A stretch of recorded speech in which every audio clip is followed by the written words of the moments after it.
I still remember as a boy in my village, I never heard any Catholic going to the police station. There was no police station in my village.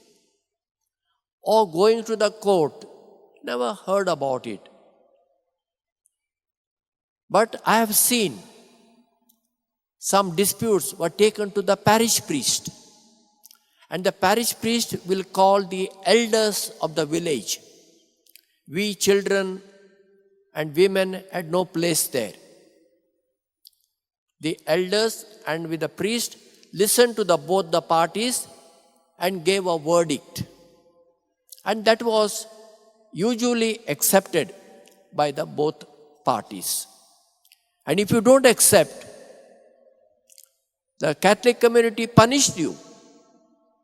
They will not come to your house till you repent and ask for pardon and reconcile with the other party. The principle of Jesus is still valid for us today. Are we ready to practice that? Think seriously.